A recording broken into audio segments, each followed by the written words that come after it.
What's up guys? We got the GoPro 7 Black here. A lot of hype about this camera online.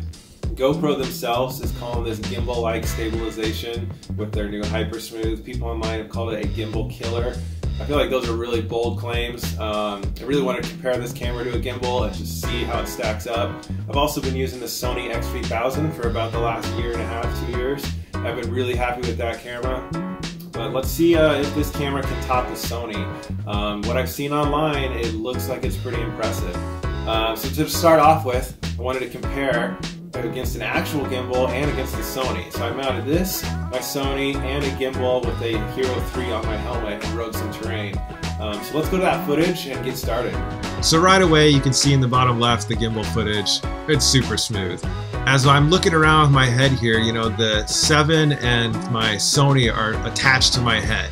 So as my head moves around, the quickness of my head movements, there's just directly translated to those cameras. Whereas the gimbal takes all those movements and literally moves the camera in a smoother way. It's just a different technique. There's no way you're ever going to get in-camera stabilization to look like a gimbal. A gimbal moves the camera.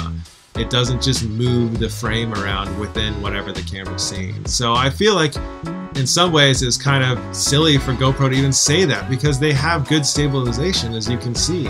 It's just not gimbal stabilization.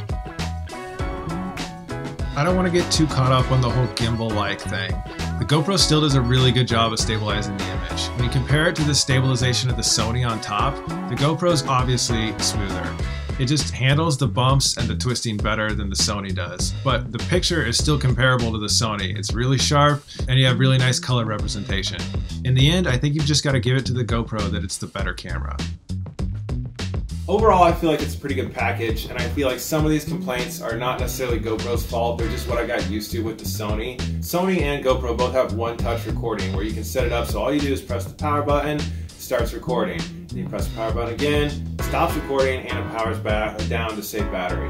On the Sony, there's a nice tone, da-da-da-da, when it's recording, da-da-da-da, when it's done. The GoPro just beeps. So you get 1 beep, you get 3 beeps, you get 5 beeps.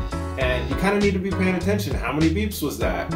A bunch of times I've thought I've hit stop record, I've actually hit record and then recorded a bunch of crap and then run the battery down. That just kind of sucks. But I'm sure over time I'll get used to the beeps instead of the tones. And the next thing is, the GoPro has 3 mics on it, one on the side here, one on the top next to the power button, and then another one down at the bottom. On my old Sony, I had a little, called like a dead rabbit, but a little like windbreak for it.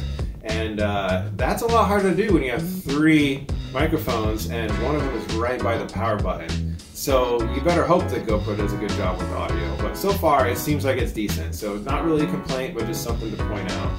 The next complaint has just been with some of the settings and getting a good picture out of this thing. On the Sony, I had the EV down just a little bit, and then I used their vivid color mode and then just slightly tweaked that when I got it into my editor. On GoPro, I did not like the GoPro color. It kind of felt this weird nuclear look to it, so I've gone with the flat color now. And then the EV, it just seems like out of the box it overexposes everything. Everything is real bright. You can compare some of Adam's footage and some of my footage from the other day. And so his is at 0 EV, just stock, and mine is at -1.5. And I just feel like the color is more saturated, everything looks a little nicer, it's not as overexposed. The next thing is just getting the resolution and the view that I want. On the Sony, I just set it like, okay, wide mode, and then 4K, and then we're done. It's not so simple on the GoPro, because they have their wide view, their linear view, and then their super view. And what I settled on is I actually like the 4x3 the most. It's a 4x3 chip. So that's recording the whole picture then. But what I found out was on my last ride, I put it at 4K, 4x3, let's go ride, and why is it so shaky? It's not stabilizing in the hyper smooth mode on 4K, 4x3 at 24 frames a second.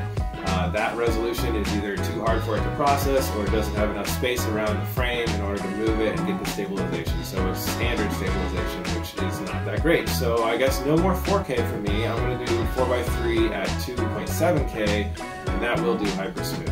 So it's just been a process figuring out all the little like intricacies of getting a good image out of this. So at the end of the day, I'm pretty happy with the GoPro 7 Black. You know, I was a little bit nervous. I sold my Sony and went to the GoPro without really doing a lot of playing with it. And the first couple rides, I was like, oh crap, I made a mistake. Should have kept my Sony. But after a good amount of playing with this thing, I've gotten to a point where I'm pretty happy with the footage I'm getting out of it. And yeah, I feel like this is probably the best camera you can get right now for moto stuff. If you don't want to actually mess with mounting a gimbal, this is the next best option. It's a nice compact package. The Hyper Smooth is very smooth. It's working well for me. So if you're in the market for an action camera, the Sony's good if you can get it for a deal, but I think the GoPro's a little bit better.